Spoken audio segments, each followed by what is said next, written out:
To improve the sound quality on JBL Tune Flex, first you need to open JBL Headphones app, select your earbuds right here, and then when we scroll down, there's a few options that we can adjust.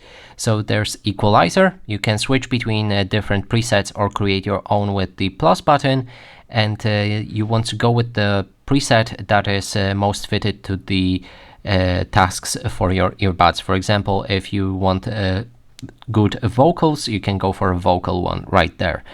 Now we can go back and move to another thing, which is smart audio and video. We want to activate it and go into the audio mode.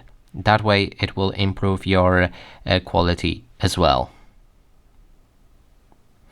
Next is the left and right sound balance.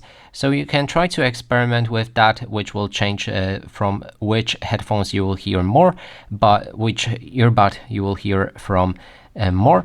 And I prefer to set it to 0, but you can try if you like it more to the right one or the left one. And that is basically everything you can do to improve the sound quality.